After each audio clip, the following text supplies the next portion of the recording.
Hi friends, welcome to ஃப்ளவர்க்குன் ஃப்ளாக்ஸுங்க. இன்றைக்கி முருங்கீரையும் பீட்ரூட்டும் வச்சு ஒரு பொரியல் பண்ணிக்கலாங்க. ஒரு வானலி எடுத்து வச்சுட்டு ஆயில் சூடானுன்னா கடுகு, கடலப்பருப்பு, உளுந்தம்பருப்பு, வெங்காயம், பச்சை மிளகாய் 2 நல்லா போட்டு வணக்கலாங்க. இது நல்லா வணங்கின பிறகு முதல்ல பீட்ரூட்டையும் முருங்கீரையும் போட்டு நல்லா பெரட்டி விட்டுறலாங்க. வெங்காயம் நல்லா பொன்னிறமாக வணங்கின 2 வரமிளகாயும் போட்டுட்டு இதோடு நாம் கட் பண்ணி வச்சுருக்கிற பீட்ரூட்டு, முருங்கீரை எல்லாம் போட்டு நல்லா வணக்கி விட்டுறலாங்க. பரட்டிகிட்டே இருக்கலாம். ஒரு 5 நிமிஷம் சிம்மில் வச்சு நல்லா பரட்டி விட்டுருங்க. பரட்டிட்டு இதுக்கு தேவையான அளவு உப்பு போட்டுக்கலாங்க. பெருங்காயத்தூள் உங்களுக்கு தேவைன்னா போட்டுக்கங்கன்னு நான் போடுறேங்க. உப்பும் இதோடு போட்டுக்கலாங்க. பொடி போடுங்க பொரியலுக்கெல்லாம், அப்போ தான் நல்லாயிருக்கும். நல்லா வணக்கி விட்றோனுங்க பீட்ரூட்டை. அதுக்கப்புறம் முருங்கீரையை சுத்தமாக கழுவிட்டு வந்து முருங்கீரையும் இதில் ஆட் பண்ணிக்கலாங்க.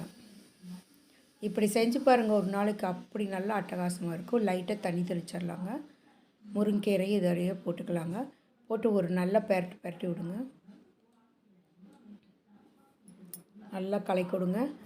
உப்பு, காரம் எல்லாம் கீரையிலையும் ஆட் ஆகட்டும், இதுலேயும் ஆட் ஆகட்டுங்க.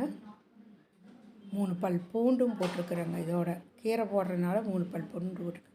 நீங்கள் வந்துங்க இந்த முருங்கீரையோடையே விட்டுறலாங்க. தேங்காய் நீங்கள் சேர்த்தணுன்னு அவசியம் இல்லை.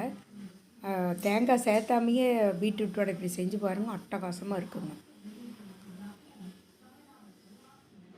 ஒரு 5 நிமிஷம் மூடி வச்சிடலாங்க. இது குயிக்காகவும் ஆகிரும் நம்மளுக்கு.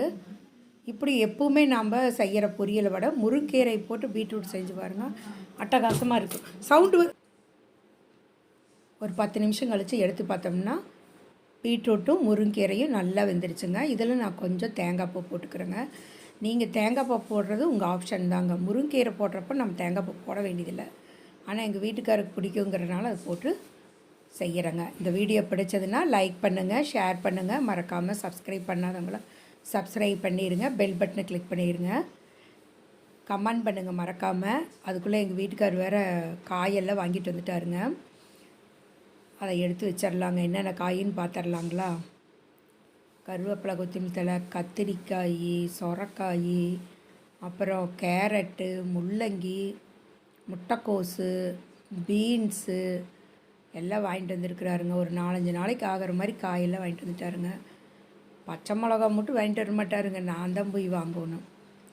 எல்லா காயும் வாங்கிட்டு வந்துட்டாருங்க. இதெல்லாம் எடுத்துங்க ஒரு கப்பில் போட்டு வச்சிடலாங்க. நான் எப்பவுமே ஃப்ரிட்ஜில் வைக்கிறனால இது 4-5 நாள் செய்கிற காய் வெளியே வச்சுருந்தோம்னா ஒரு மாதிரி கவரில் எல்லாம் போட்டு வச்சா சீக்கிரம் இதாகிருங்க. இதுக்கு நான் வந்து பால், தயிர் எல்லாமே வாங்கிட்டு வந்துருக்காருங்க. இதுக்கு நான் வந்து ஒரு இதுக்குன்னே ஃப்ரிட்ஜுக்குள்ளே வைக்கிறதுக்குன்னே பாக்ஸ் வாங்கி வச்சுருக்கேன் இல்லைங்களா, அந்த பாக்ஸில் எல்லாமே போட்டு வச்சிடணுங்க. இந்த மாதிரி வாங்கிட்டு வந்தாங்கன்னா உடனே எடுத்து இதில் போட்டு ஃப்ரிட்ஜில் வச்சுருங்க.